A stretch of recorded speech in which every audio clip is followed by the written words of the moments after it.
Muli po, Coach Oli News PH. Huwag pong kakalimutan, Coach Oli News. Nako po, eto may bagong attack dog si Bongbong Marcos.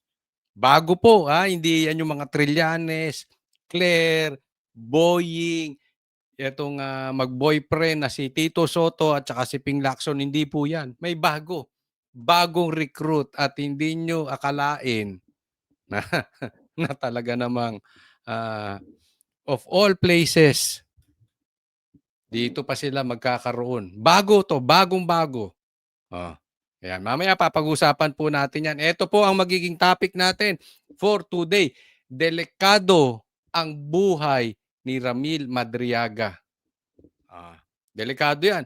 Posible po yan, patayin yan. With evidence, papakita ko po sa inyo mamaya. Pangalawa, ex-Marines, binanata na. Hindi ito yung simpleng banat katulad dati Ito lantaran na. Ito ay talagang napakadelikado. Pangatlo, nakakatakot ang sagot ni Bongbong Marcos patungkol sa gera. Naku, sabi ko na Sila ang nagsaing, tayo ang kakain ng pagdurusa, pambihira. O pang-apat, Duterte ang nasa likod, ang sponsor ng 18K Marines. Di umano. Yan po ang sabi. Yan po ang magiging topic natin for today. Ako po yung nagpapaalala, i-like po nyo tong video na ito Yan po ay makakatulong sa ating channel. So nakikiusap po tayo, naglalambing. Dagdagan nyo na rin. Total, nilike nyo, subscribe na rin kayo. Subscribe kayo. Pakicheck nyo kung meron pong subscribe button dyan. Baka makikita nyo naman kung hindi pa kayo nakasubscribe. So konting lambing, subscribe po kayo dito sa channel Coach Oli News. Hindi na po natin pagtatagalin. Dediretso na po tayo agad-agad sa ating topic dahil kay Coach Oli, bida ang balita. Okay, simulan po muna natin dito sa patungkol dito sa mga bagman. Di umano, tama bang tawagan pa tong bagman ba? Tawag bang yan ba talaga ang kailangang titulo ng tao na ito? Ito pag-usapan po natin. 2 beses na raw naalok ng suhol si Ramil Madriaga, ang umano'y dating bagman ni Vice President Sara Duterte para hindi tumistigo laban sa bise na ngayon ay muling nahaharap sa impeachment. Ayon sa counsel nitong si Attorney Raymond Palad, nangyari ang bribe attempts bago mag-February 14 ngayong taon. Ang una, galing daw sa dati nitong kasamahan sa ISIP Pilipinas. May first attempt po, na silabi ng ISIS niya na may dadaling pera, pero sila na mismo nagsabi, well, hindi pwedeng magdala ng pera dito sa Annex 2. Pero yun, ang kausap doon, ISIS niya, hindi si Ramil. If I'm not mistaken, parang late ISIS Okay. So itong binibintang, okay? Itong bagong testigo ng gobyerno ni Bongbong Marcos na si Madriaga na bagman daw ni BP Sara, pambihira. Doon pa lang nakikita mo na talagang tinitwist nila Bakit bagman ang tawag dyan? Ano ba ibig sabihin ng bagman? Well, hindi natin alam kung ano po talaga ang legal term yan. Hindi naman tayo abogado. Pero in layman's term, pag sinabi mong bagman, parang tagadala o ang nagbibigay o nagdi-deliver or basta may patungkol sa pera na corruption, yan ang nagiging daan. Okay? So, bagman, ibig sabihin limpak-limpak na salapi. Pambihira. Paano magkakaroon ng limpak-limpak na salapi si BP Sara? Sa katunayan nga, tinanggalan pa siya ng budget itong OVP. Tapos, tinangka daw ni BP Sarang suhulan itong si Madriaga through doon sa misis. Hindi po ba nakakapagtaka yan? Nasa kulungan. Yung nasa kulungan, pinapaniwalaan ng gobyerno ni Bongbong Marcos. Yung nasa kulungan, pinapaniwalaan ng mga congressman. Samantalang yung 18 Marines, ex-Marines, hindi pinapaniwalaan. Sa katunayan, hindi nga pinag-aksayahan ng panahon ng Congress. Di ba? I mean, kailangan po pa bang suhulan yan? Nasa loob na ng preso. Doon pa lang kaduda-duda na. Pambihira talaga tong gobyerno ni Bongbong Marcos. Oh. Yung location, bibigyan siya ng $2.2 million. Isa pa yan. Bakit mo bibigyan ng isang preso ng $2.2 million? Realistic lang tayo, wag tayong maglokohan. Magkano yan $2.2 million? Nasa 100 million plus yan. Pambihira. Alukin mo lang yan ng 2 million. Di ba si Risa nag-alok ng witness? Magkano lang? 1 million o 2 million?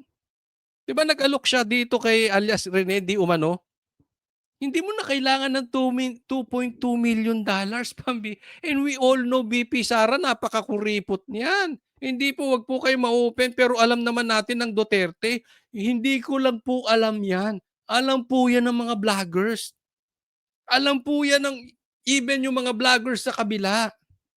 Alam nila hindi ako nagsisinungaling. Kuripot yan. Kaya nga yung ibang mga dating makabipi Sara na mga vloggers naglipatan sa kabila. Hindi ko na isa-isahin, alam kung alam nyo kung sino-sino itong mga ito. Dahil matindi po ang bigayan sa kabila. Dito walang ibinibigay si BP Sara. Alam nila yan. Alam nilang totoo yung sinasabi ko. Tapos 2.2 million bibigyan yan. Sino loko-loko maniniwala dyan? Ang pangalawa naman daw na pagsubok na suhulan ng kanyang kliyente, galing naman sa umunoy brad ni Madriaga sa isang fraternity na nakausap nito sa cellphone. Sa kanilang palagay, may halong politika ang bribe attempts pero pagtitiyak niya, hindi ito nakaapekto sa kagustuhan ni Madriaga na tumistigo laban sa bise kung siya man ay ipapatawag. Ang naging usapan nila is, ito yung wording ni Ramil Brad, may pondo kami rito na 500 million to 1 billion. Name your price. No need for you to recant. Basta wag ka lang mag-50. Grabe, no? Alam mo, kahit hindi mo kailangan maging abogado, kahit grade 2 ka, that's impossible. Bibigyan mo ng 500 million to 1 billion. Preso yan. Hindi ko po sila minamaliit, pero naman, alam natin may problema yan. Kaya nga, nandiyadyaan yan sa loob eh. Basta lang wag tumistigo. Ang tanong, may resibo ba? May ebidensya ba? O yung salita lang ni Madriaga, ito po titingnan natin sa isang ebidensya. Dito na malaking problema natin sa Pilipinas, wala tayong forensic evidence. Puro lang salita. Okay? Yes, tinatanggap po sa korte ang salita, pero alam mo, ang salita, pwede mong takutin, pwede mong suhulan, pwede mong lambingin, pwede mong gawa ng paraan. Pero ang scientific evidence o forensic evidence, halimbawa, yung mga pinapakita ng 18 ex-Marines, may mga litrato sila. Di ba? Sila mismo nagtrabaho kay Saldico na tinatawag nilang mastermind. Yun po, malupit yun. Pati address, alam. Doon dinideliver. Ito, pambihira, 1 billion. Abi, daig mo pa. Daig mo pa yung ibang congressman na envelope lang ang natatanggap. Ito, 1 billion. Saan kukuha si BP Sara niyan? Wala nga siyang budget. Taka ba talaga tong mga ito? O tayong ginagawang tanga? Di ba? Tapos padadaanin mo lang sa mga brad-brad?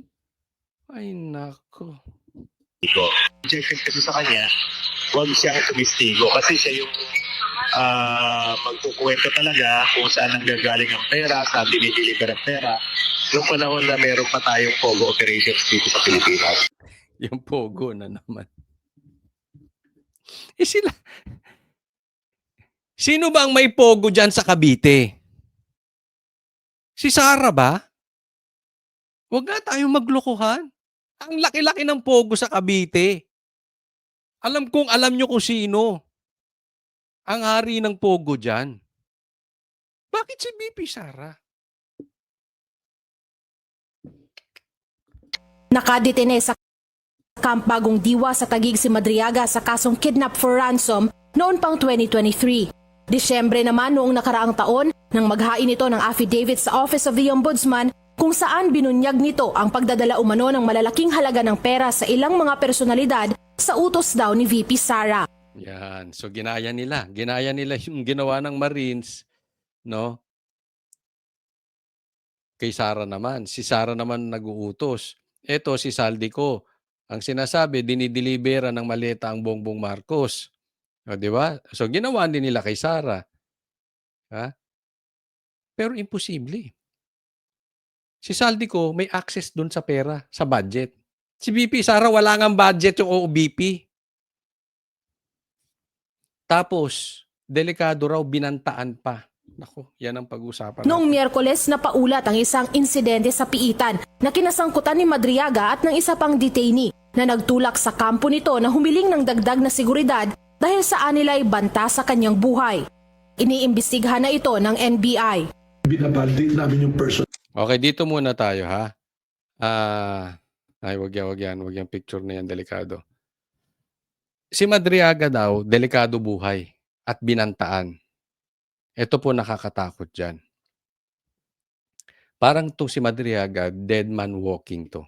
Napakadelikado po ng buhay ni Madriaga. Very possible, papatayin to. Nako, hindi na ako magugulat kung bukas baka patay na to. Tapos ibibintang kay Sara. Di ba? Tatandaan po natin, sabi nga, pag nakipag-alyado ka at nakipagkasundo ka sa isang demonyo, pagbabayaran mo ito ng buhay mo. It happened many times. All over the world, ginagawa po yan. Isasanla yung kanilang pagkatao. Alam mo, posible, hindi po natin sinasabi for a fact na gagawin ito ng gobyerno. Pero posibleng gawin yan. Yeah. Kasi haharap to eh. Tandaan po natin, haharap to sa korte. Magmumukhang tanga to. Dahil pag ikaw ay nagpapalusot lang at gumagawa ka lang ng kwento, pagdating mo sa korte, kakapusing ka sa ebidensya. Pagdating mo sa korte, tatanungin ka na, i-cross-examine ka ng kabilang abogado. Hindi yan nakatago ka dyan sa preso, tapos protektado ka ng gobyerno. Diyan mako-cross-examine ka, magmumukha kang tanga. So anong posibleng gawin sa kanya? Para hindi mahuli yung kanyang kalokohan, yung kanyang pagiging false witness, posibleng patayin po ito ng gobyerno. Tapos ibibintang kay Sara. Hindi ko po sinasabing ganun ang gagawin. Pero hindi malayong mangyari. Ay kayo, anong tingin ninyo? Ako'y opinion ko, naku, napakadelikado talaga ng buhay nito. Na nagtulak sa kampo nito na humiling ng dagdag na seguridad dahil sa anilay banta sa kanyang buhay. Iniimbestigahan na ito ng NBI. Binabalidate namin yung personality nung gumawa sa kanya ng some sort of physical or harassment. Okay.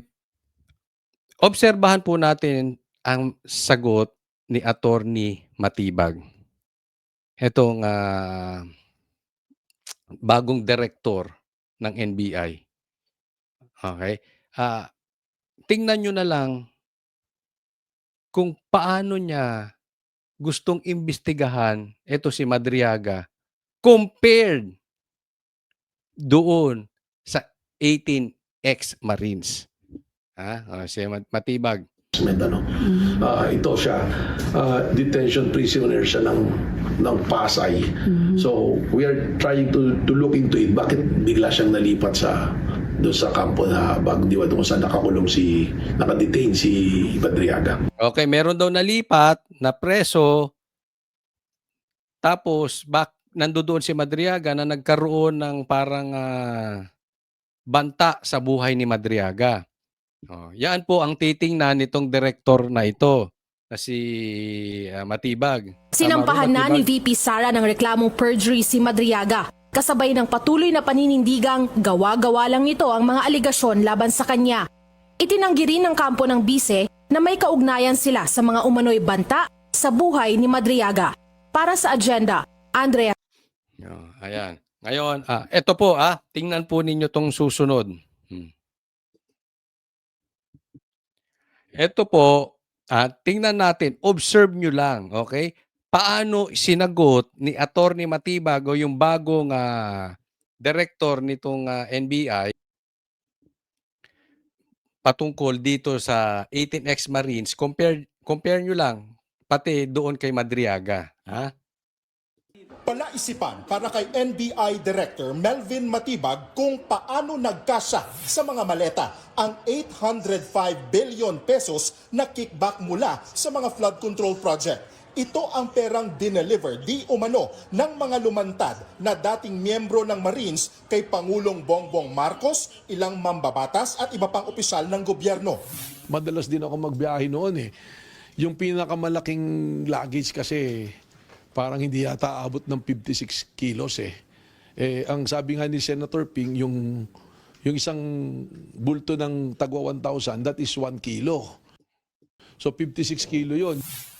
Alam mo, hindi po malayo mangyari yon. Kasi yung 200,000 ganyan lang kakapal.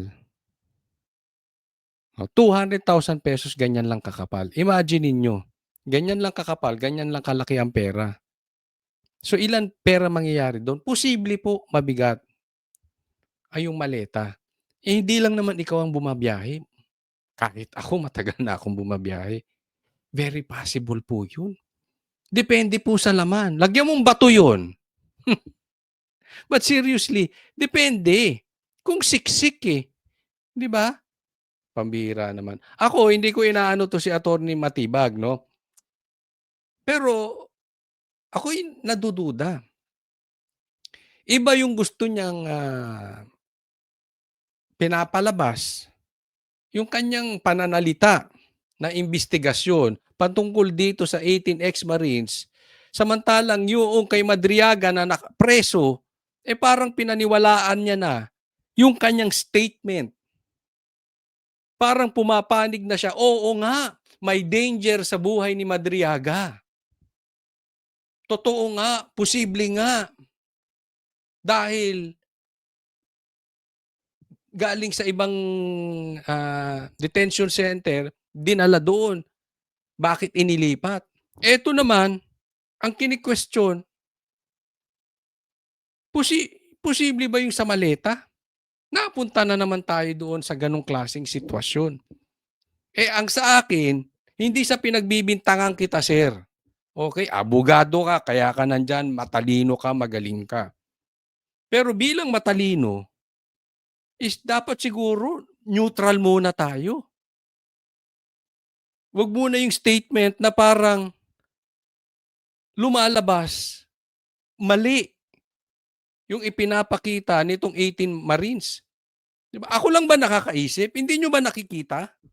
Sige nga, habang pinapanood natin yung pananalita nito si Matibag, hindi ba kayo parang nadududa na bakit ganito ang statement? Hindi muna siya neutral. Ewan ko, ilagay nyo sa comment section kung sasang-ayon kayo na parang duda na siya agad-agad. Hindi siya neutral. Hindi na itago ni Matibag ang kanyang duda nang matanong ng media kaugnay ng inilabas na sabina ng NBI laban sa 18 nagpakilalang security ng dating kongresista at ngayoy pugante na si Zaldico. Hindi nyo isang tiningnan ko rin sa joint affidavit, yung pumunta sila sa may Balero, nagpalit sila ng $2 million, dalawang maleta na tag 56 million. Nakatakdang humarap sa NBI ang 18 ex-marine sa Miyerkules para magbigay linaw sa kanilang mga paratang. Balak ipademo ni Matibag sa kanila kung paano nagkasya sa mga maleta ang milyon-milyong pera. Ayun lang. Pero Ipapademo. Wait. Ang ipinatatawag Gusto ipademo. O bigyan mo sila ng limpak-limpak na salapi. Ako naniniwala ako kasya dyan. Sabi ko nga 200,000 ganyan lang. Ganyan lang kanipis.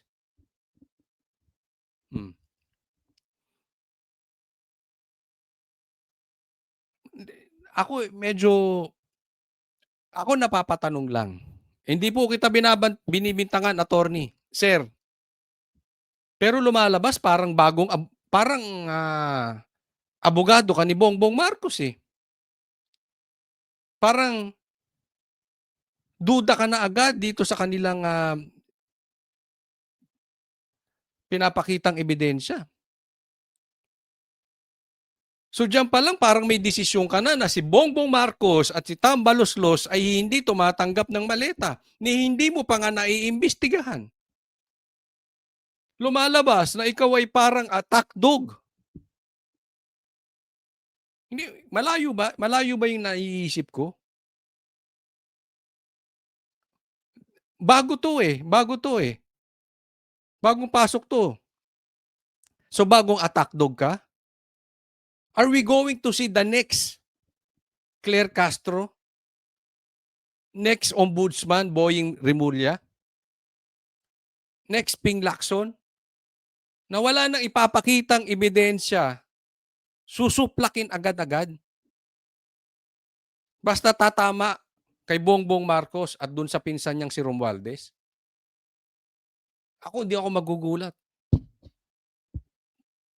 Kasi kahit abogado to, kahit matalino, abogado rin naman si Claire. Abogado naman si Boying. Pero kitang-kita nyo kung kanino sila nag-aabogado. mga maleta ang milyon-milyong pera. Pero hindi lang sila ang ipinatatawag. Ipinasabi na rin ng NBI ang nasa 12 iba pang personalidad.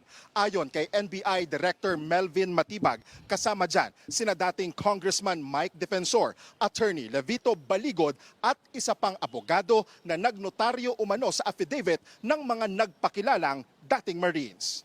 Well, pati yung notary public dito, inimbitahan namin kasi may nakita kaming some angles that we cannot discuss public. Ayun, yung notary public na naman. Napanood ko na to eh. Kayo napanood nyo na naman.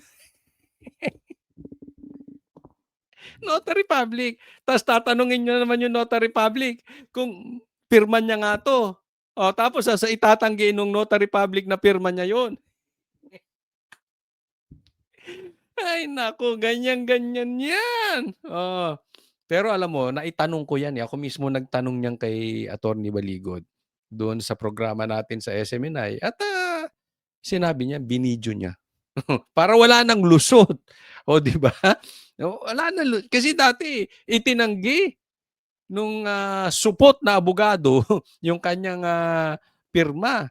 Pare-parehas naman daw ang pirma. O, di ba? Kung hindi siya pumirma noon, lalabas yung notaryo na naman ng palpak. Kaya ngayon, binidyo na nila. Oo, so same din. Same din. Hindi ako, sir. Ako, malaki tiwala ako sa inyo na hindi kayo magiging kagaya ni Claire Castro. Baka tayo ang ipatawag naman. Oo. Hindi, matatalino yan si sir. Oo, patas yan. Patas to si sir, di ba? Hindi siya nag-aabogado sa magnanakaw na si Bongbong Marcos. Patas si sir. Pinuri ko pa, baka sabihin. Sang-ayon kayo, patas si sir. Pero kailangan dahil na-notice namin Las Piñas yung notaryo eh. Ano ngayon ko sa Las Piñas? Ayon kay Matibag, hindi bababa sa 30 ang ipinasabpina ng NBI.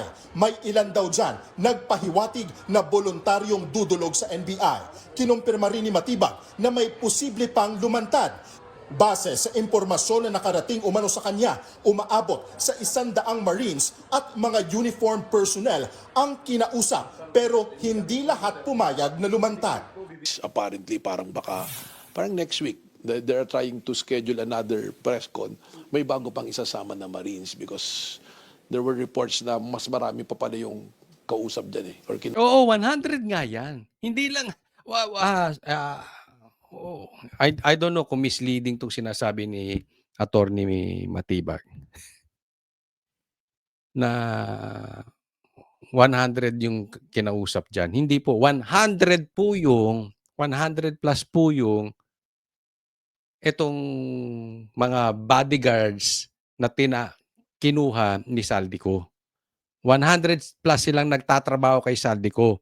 At lahat po sila nagdi-deliver.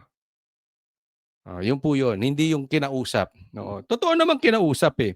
Pero kasi lahat sila empleyado ni Saldico. kausap eh. Mga 100 daw yan eh. So, pero hindi lahat pumayag. No. Hindi lahat pumayag. Siyempre, delikado eh. Oo. Tsaka hindi kailangan. It's unnecessary na yung 100 na yan. Siguro sa korte maglalabasan. No? At saka, ito yan. Ito sinabi ni Attorney Baligod. Ito yung pagkasabi sa amin. Uunti po yung labas-labas na yan. Kasi inaantay nilang sumagot, i-deny, tapos saka sila maglalabas ng ebidensya. No, hindi mo ibubuhos lahat yan. No? Pero nakatago na yung ebidensya niyan. Secured na po. Posible rin umano na politically motivated ang paglantad ng mga nagpakilalang security aid ni Ko. Sa kabila nito, iginiit ni Matibag na magiging patas pa rin ang NBI sa kanilang investigasyon. Paano magiging patas? Ako duda na ako agad una pa lang. Kaya nga tinatanong ko yung mga viewers ko ako lang ba nagdududa? Dahil unang-una pa lang, parang inamin nyo naman na duda kayo dito sa 18, di ba? So, una pa lang, pabor na agad kay Bongbong Marcos. Sinisira na sa publiko. Paano magiging patas? Ako, kung ako magbabalita, eto patas. Gusto niyo ng patas? O etong titingnan po namin at iimbestigahan namin, pinatawag po namin itong 18 Marines, 18 ex-Marines. Pero sa ngayon, hindi ko masagot dahil gusto ko muna makita yung buong kanilang isasagot.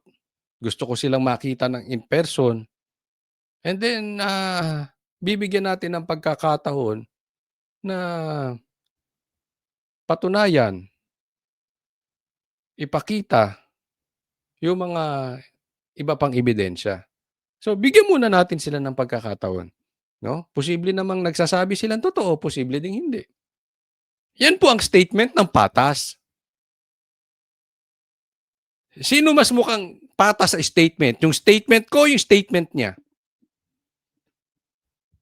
Balita mula sa Frontline, Gio Robles, News 5. Nagpadala ng tauhan ng NBI para sa dagdag na seguridad ng nagpakilalang bagman ni VP Sara Duterte. Puntahan natin itong bagman. Si Ramil Madriaga. Matapos mapaulat na nakatanggap siya raw ng banta sa buhay. May nagtangka rin daw na manuol kay Madriaga para hindi domestigo laban sa bise. Nakipag-ugnayan ng NBI sa BJMP para mabantayan si Madriaga sa kanyang kulungan. Posible umano na politika ang motibo sa likod ng pagbabanta. I understand that Madriaga is a critical witness sa impeachment na alam naman natin lahat. Inaprubahan na ng Committee on Justice yung impeachment. Kita mo. Doon dito, putulin kita. Okay? Critical witness, ito si Madriaga sa impeachment. So, ibig niyang sabihin, kaya delikado ang buhay nito si Madriaga dahil critical witness doon sa impeachment ni BP Sara na aprobado na. In short, posible nga na pinapapatay, diretsahin na natin, pinapapatay ni VP Sara, ito si Madriaga. Yan po ang pinupunto niya. Yan ba ay patas? I don't think so. In my opinion, hindi po patas yung ganyang klaseng statement. Tapos yung statement niya sa Marines, ganun. Bibigyan ko kayo ng patas na statement. Papatawag din natin si Madriaga at iimbestigahan namin kung legit po na meron talagang banta sa kanyang buhay. Huwag po tayong padalos-dalos sa balita. Kailangan pong masusing matingnan ang sitwasyon niya diyan sa Bilibid. Sino mas mukhang patas sa statement namin? Hindi, tayo po ay hindi nagtatali-talinuhan. Hindi naman tayo abogado. Matalino to, abogado to eh. NBI yan. So, baka engineer yan, architect pa. Hindi, accountant. Di ba? So, hindi po to question ng matalino. Pero kayo, bilang ordinaryong tao, hindi ko po kayo tinuturuan, sir. Kaya nga tatanungin ko, yung mga manonood natin, gaya ko na bilang ordinaryong tao, sinong mukhang patas ang statement? Sige, pakilagay nyo dyan sa comment section. Next po. Doon sa matagal ng nanonood sa vlog ko, at nakasubaybay po mga nakaraang linggo sa mga videos ko hanggang ngayon, kung hindi po kayo nakasubaybay, i-like nyo po itong video na ito para sa ganun masubaybayan nyo po lahat o kaya subscribe po kayo para mapanood yung aking mga videos, no? Pero ito po yun yung mga statement ko before pinapatunayan ngayon dito. Pakinggan po natin. Kumisan, maiirita ka eh. Kaya nga kayo nag-iimbestiga Di mag-imbestiga kayo bago kayo magsalita. Tila naiirita na si dating Chief Presidential Legal Counsel Attorney Salvador Panelo kina Senate President Pro Tempore Panfilo Lacson at Ombudsman Boying Remulla. Kasunod ito ng pagkwestiyon ni Lacson kung logically at mathematically possible ang akusasyon ng 18 nagpakilalang ex-Marines na konektado raw kay Zaldico. Yan na naman siya. Did you see that? Hayang ka na naman. Yan ang problema kay Ping Siya nung hindi pa nga nag-iimbestiga, meron ka na kagad mga conclusion. Yun. Di ba? Yan din yung sinasabi ko sa mga videos ko. Ito problema natin. The likes of Boying, the likes of Lacson, dapat pati si Tito Soto, no? Pati itong mga congressman. Ngayon may bago na itong NBI director naman. Mag-imbestiga muna kayo bago kayo magsalita, bago kayo magbigay ng conclusion. Mga abogado kayo Except si Lacson, hindi ko nga alam bakit naging Blue Ribbon chairman niya. Pero may mga staff naman siyang abogado. Dapat, patas muna kayo. Hindi kayo abogado ni Bongbong Marcos. Hindi kayo abogado ni Tambaluslos. Kayo ay parang nag-iimbestiga. So, gampanan ninyo trabaho ninyo. Hindi ko po pinagmamalaki na itong statement ko. Tapos kino-confirm din ni Panelo. Hindi po. Hindi ko sinasabing matalino ako gaya ni Panelo. Matalino po to si Panelo. Pero ang ibig ko lang sabihin, an ordinary person like me, naiisip yan. Hindi kailangan maging abogado. Kaya maraming kababayan natin, ganyan din ang tingin. Mag-imbestiga muna kayo bago kayo magsalita. Bago kayo magbigay ng conclusion. Bigyan nyo muna ng pagkakataon dahil yan ang trabaho ninyo. Kaya kung mga ordinaryong ah, ah, tao katulad ko ay alam ito. Bakit hindi ito alam nung may isang katutak na budget at abogado pa, the likes of Boying at saka itong sa Blue Ribbon na si Ping Lacson na napakadami namang staff. May mga abogado yan. Kayang kumuha ng isang katutak na abogado. Eh hindi to alam. Nakakapagtaka. Hindi pa pwede yun. Para kasi Boying Rimulya din. Palagi na lang nauuna yung nila, conclusion regarding on a matter that will be subject to the investigation. Kaya yung taong bayan, nawalan na ng tiwala kay Bongbong Marcos eh. Hindi siya seryoso sa pag-iimbestiga. Kung seryoso siya sa pag-iimbestiga, tataas ang rating niya.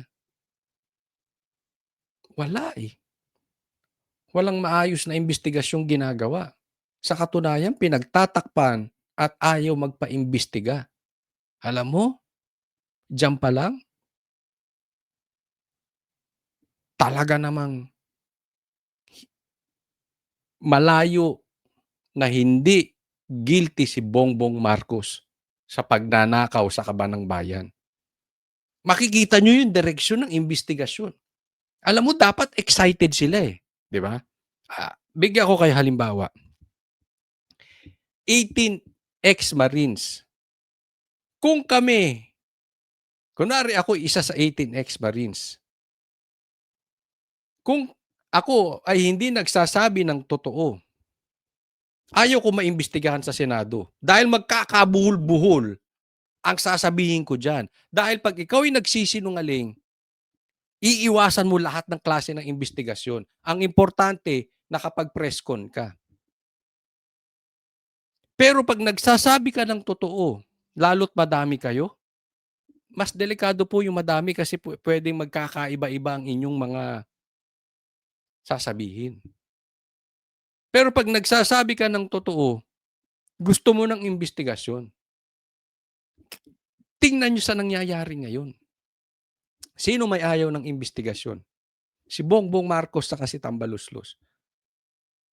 True doon sa kanyang mga pinahihintong mga investigador. Makita, kayo na lang magtatanungin ko. Halimbawa, mali yung opinion ko. Kayo tanungin ko, sino ang umiiwas sa investigasyon? Chances are, sila yung sinungaling. Sila ang hindi nagsasabi ng totoo. Of their committees or with that particular office. Una nang naghain ng resolusyon si Senador Amy Marcos para imbestigahan ang mga alegasyon ng mga umano'y bagman ni Ko. Sa on-post Di ba doon pa lang, sinasabi na ni Amy Marcos, imbestigahan to. Alam mo, dapat reaction ni Ping Lacson. Excited siya. Tara, imbestigahan natin yan. Yari sa akin yan. Yari yan. Mga sinungaling yan. May mga kasama tayo mag-iimbestiga mga... Yari yan. Di ba? Ako.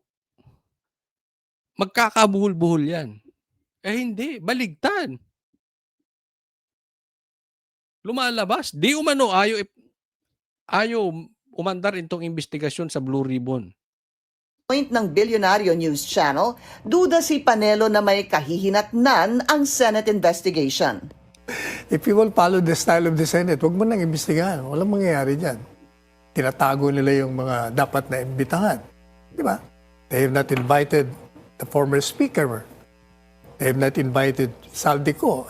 Sinagot din ni Panelo ang akusasyong posibleng layo ng alleged Marines ang i-discredit ang International Criminal Court. Nangyari kasi ang press conference nila sa gitna ng confirmation of charges hearing ni FPRRD. Kahit naman lumabas yun after the hearing, ganun din naman ang consequence nun eh. Kasi kung totoo nga ang nangyari yun, talagang discredited sila. Yun. Mismo. Kino-question nila yung timing. Kahit kailan lumabas yung sinabi ng 18 Marines na nakipagkuntsaba itong mga ICC kay Trillanes, nakipagkita kay Boeing at binigyan or ginastusan pang hotel dito, discredited na talaga ICC. Kasi bilang huwes, bilang judge, hindi kayo dapat nakikipagkita na nga doon sa kabilang partido. Hindi sila dapat ang nagbabayad ng hotel ninyo. Saka nakakita ng judge na nakikipagkita doon sa mga kalaban at hindi sa opisina, sa bahay. Sa kabilang partido nakikipagkita. Sila ang nagbabayad ng hotel. So kung totoo yung sinasabi ng mga Marines, kahit kailan lumabas yun, discredited ang ICC. Para kay Panelo, mahirap pasinungalingan ang mga pahayag ng alleged bagmen. Kumpleto yung larawan ng mga investigador ng ICC, kumpleto yung luggage, pati pera, pati mga addresses, pati mga pangalan eh. Sabi ko, mahirap gumawa ng ganung istorya kung hindi totoo. Di ba? Nakita nyo? Yung 18 Marines, ang daming pinakitang ebidensya. Itong si Madriaga, laway lang. Tapos lumalabas, parang ang pinapaniwalaan ng NBI director, lumalabas, ito pang si Madriaga, na laway lang. Laway lang ng puhunan. Di ba? Even nga media, ganyan ang galawan ngayon. Ang dami ng ebidensya, detalyado. Tahimik ang ibang senador, tahimik ang ibang mga congressman, tapos si Ping Lacson, ang kino-question, itong Marines, si Boying, ganun din.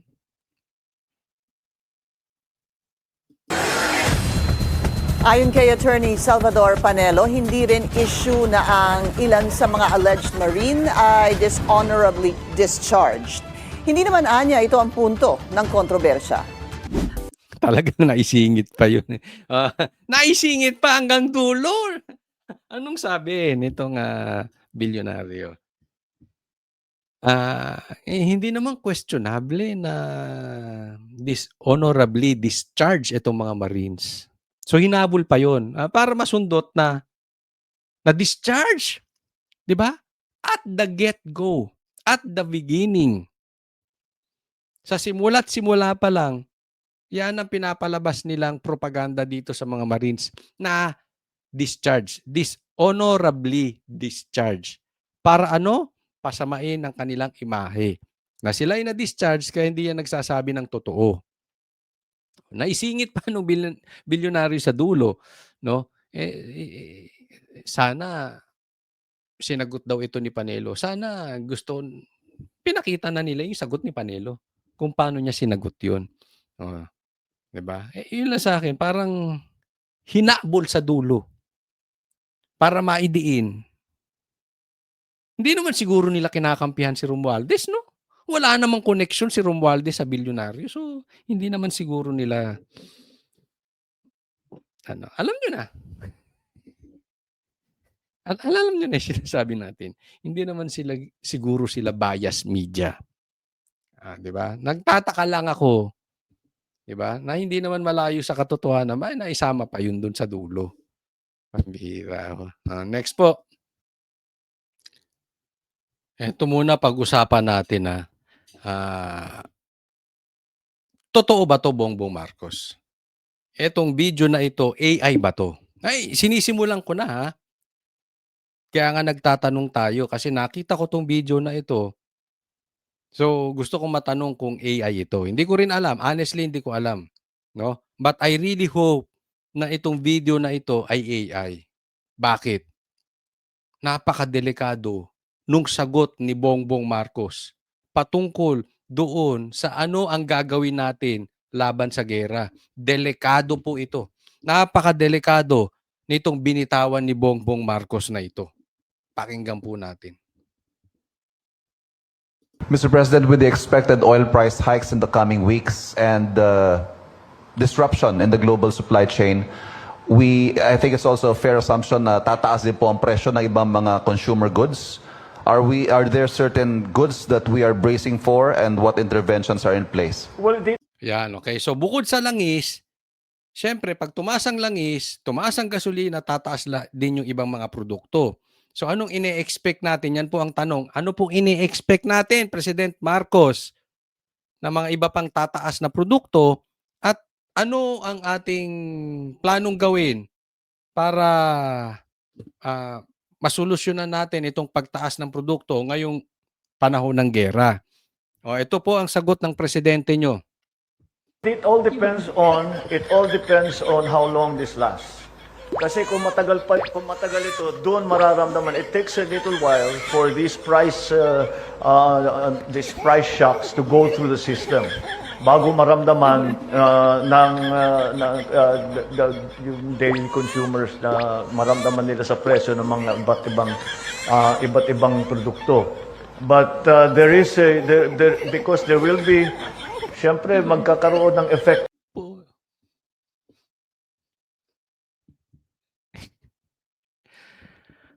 Ang hirap pong panuorin, Bongbong Ang hirap pong, pakitulungan nga ako kasi baka bobo ko eh. Hindi ko talaga maintindihan kung anong ibig sabihin ni Bongbong Marcos niyan. Pakipaliwanag nyo nga sa comment section. Ano ba talaga ibig niyang sabihin? Hindi ko talaga, alam mo, hindi mawala, no? Hindi dahil sa pro Duterte tayo, hindi po yun ang issue. Alam nyo si Duterte, pag pinapanood nyo, di ba excited kang panurin? Yung tinitingnan mo talaga kung saan yung leading ng bansa natin. Saan patungo.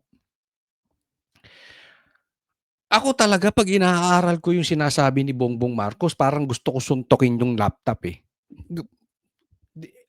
Talaga, parang, ano ba talaga? Lalo't pag masama ang gising mo, tapos papanuurin mo.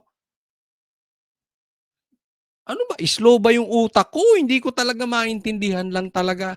O wala talagang direksyon yung kanyang pinagsasabi. Yan, Tuloy natin ha. Sige, tulungan ninyo ako. Paki-explain ano ibig sabihin ni Bongbong Marcos. Siguro kung may mga nanonood dito na mga panatiko ni Bongbong Marcos, paki-explain nyo na rin. Pero yung mga halimbawa, the only place where the transport has been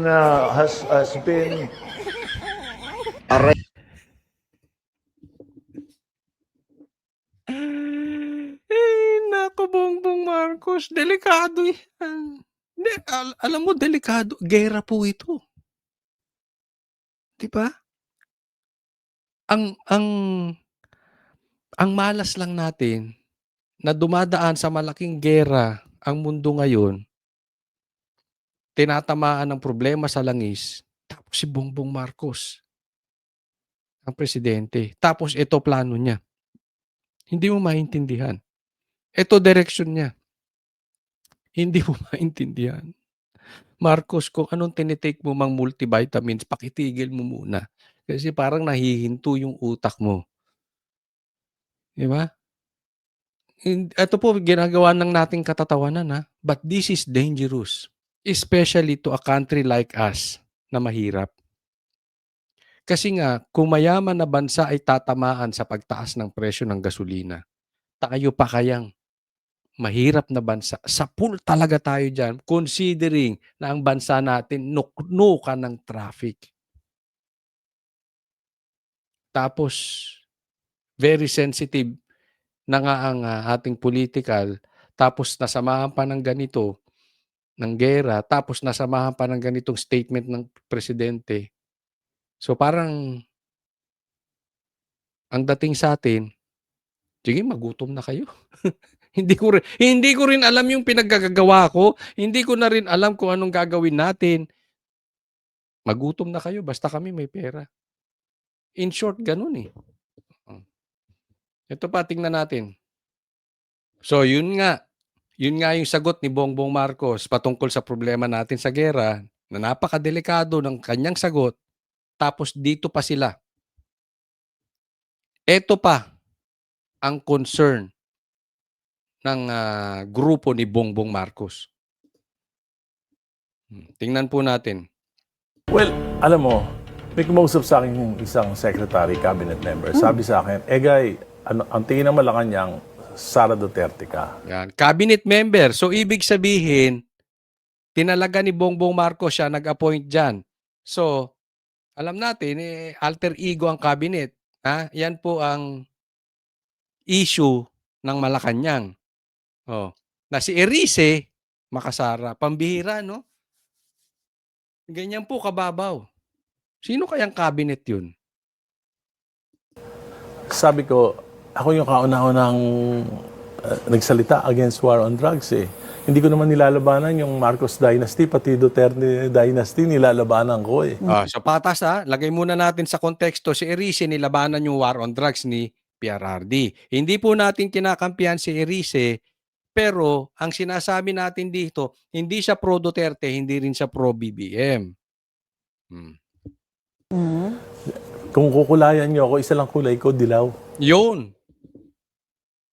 'Di ba? Isa lang kulay ko, dilaw. Ito problema sa dilaw ngayon. O hindi man yung mga followers ng dilaw. Ito problema sa pink ngayon. O sa pink lawan. Yung mga liderato nila, kain suka. Pagka hindi ka kain suka ngayong panahon ng pink lawan, ng dilawan, ng pink, maka-Duterte ka. So dapat kumakain ka ng suka. Talaga naman. Isa lang kulay ko, dilaw. Okay. Sabi ko, 'Di ba? Yan 'yun. Ako kung meron mang talagang dapat na maninindigan at sasabihin sila ang oposisyon, dapat si Erice. Bakit? Kinukontra niya si Sara, kinukontra niya si Bongbong Marcos. At hindi siya kain suka. Legit dilaw. Yan ang tunay na dilaw. Yan ang tunay na oposisyon. sa kanya. Sabi niya, hindi, yung mga salita mo nagpapalakas kay Sara. Ang sabi ko, mali yan. Hindi ako nagpapalakas kay Sara. Yung mga kapalpakan nyo, yun na nagpapalakas kay Sara. Yun. Exactly. Yan yung lagi nating ini-explain. Ang problema sa gobyerno ni Bongbong Marcos, pag binira sila at binuking yung kanilang pagnanakaw, binuking yung kanilang katarantaduhan, yung kanilang kalokohan, lahat ng ginagawa nila, pro Duterte ka na. Hindi ganun. Dapat lang na i-booking yun.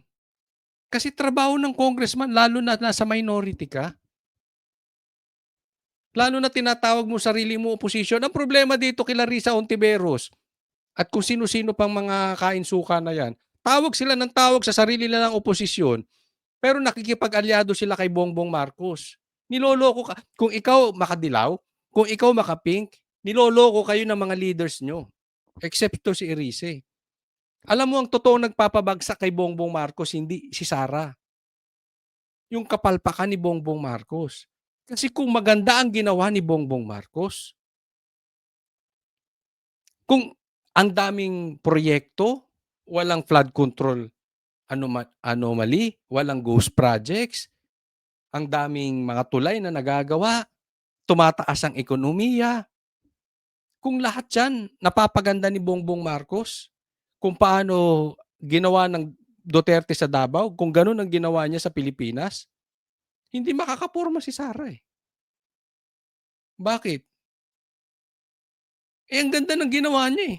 Tinalo niya yung ginawa ni PRRD. Kaso hindi, baligtad. Tinalo niya yung ginawa ng tatay niya. Mas masahol pa siya sa tatay niya. Bakit kayo makangako kung hindi nyo naman kaya? Bakit bumabagsak ng ekonomiya? Kayo na mamahala. Alam ka namang i-criticize ko sa Sara, hindi naman siya namamahala ng bansa.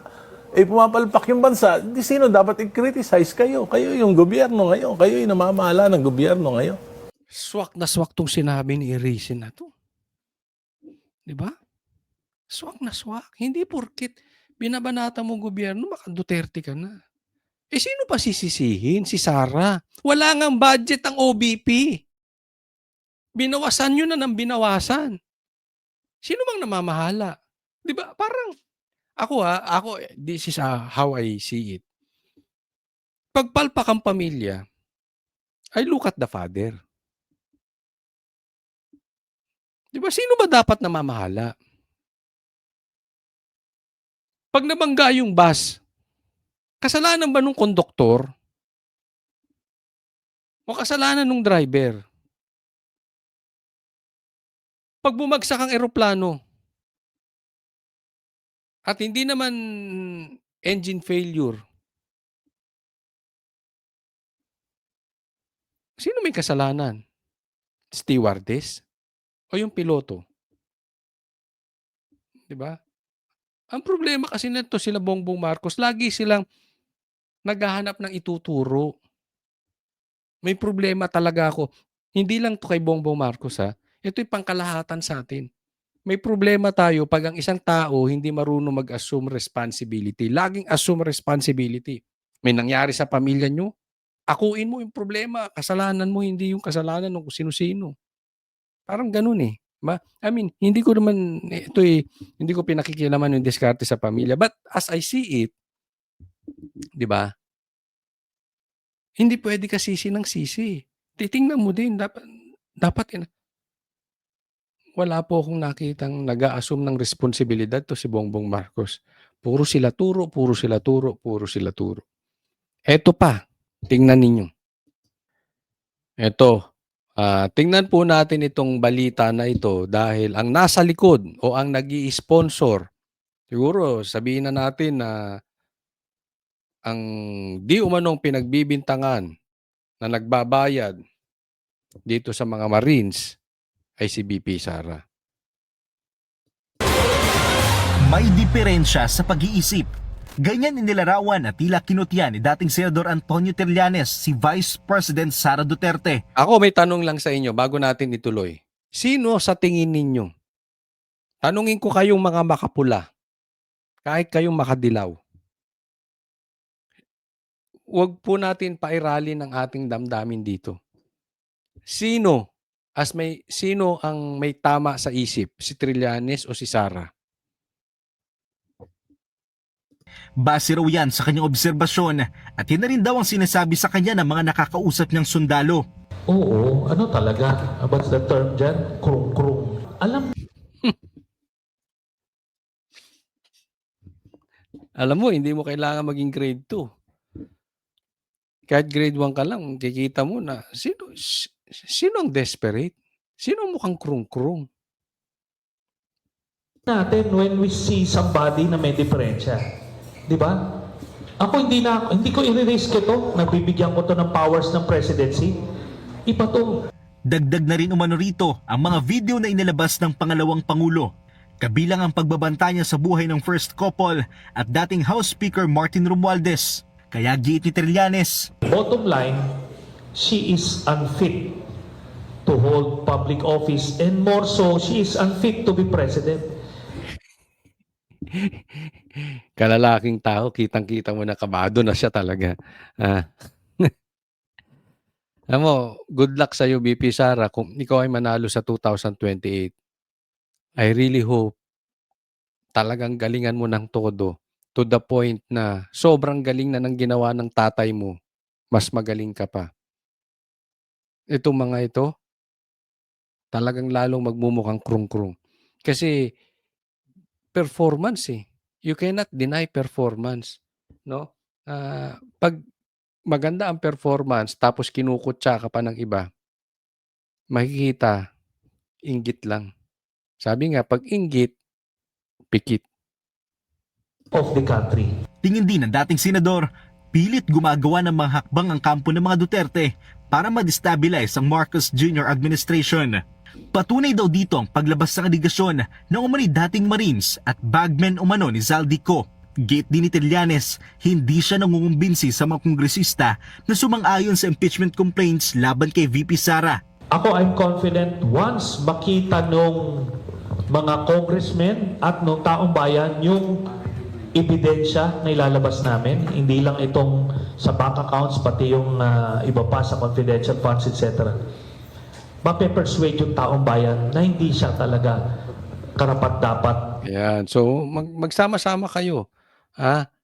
Hindi kayo in touch with reality. Ikaw, si Llamas, pati siyang Christian Esguerra na yan, na parang mapakita lang na itong mga ebidensya sa impeachment. Yan yung last hurrah nila eh. Itong mga kain-suka, yan ang last hurrah nila.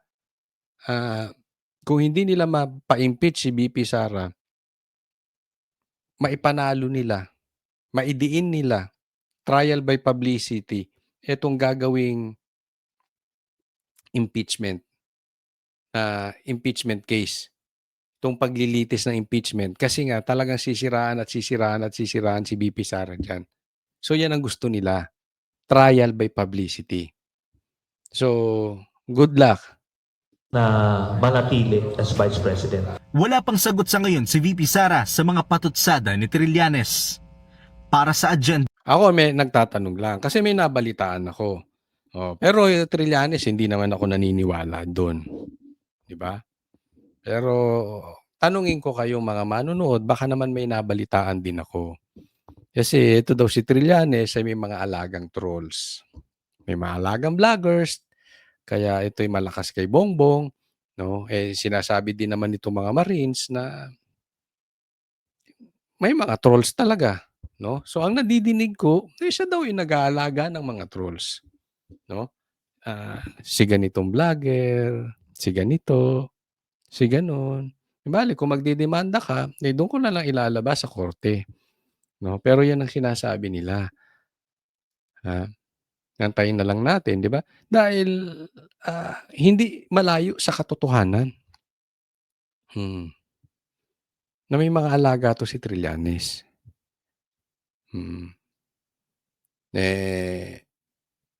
Pati nga ICC, di ba? Lumabas na alaga niya. Ngayon, ang litanya naman niya, kasalanan ng Duterte. No? Ulitin ko, kalaban ni Saldico ang Duterte. Ito ay tao ni Saldico. Hindi po lahat ng ibubuking ang kalokohan ng gobyerno ay kasalanan ni Duterte. Hindi po. Kasi Trillanes, hindi lahat kain-suka katulad nyo ni Llamas. Yan ang totoo. Mga wala kayong paninindigan. Wala kayong backbone. Wala kayong pagkalalaki. Diretsahan kita. Wala kang pagkalalaki. Hindi ka marunong manindigan doon sa dapat na tayo ninyo. Kain suka kayo eh. Maraming salamat po doon sa mga nanonood. Huwag pong kakalimutan na i-like nyo po itong video na ito. At sana po may natutunan kayo. Sana po patuloy kayong sumabaybay nitong ating vlog, Coach Oli News. Sumabaybay po kayo dito sa ating channel. Kita-kita po tayo muli at maraming salamat. God bless everyone.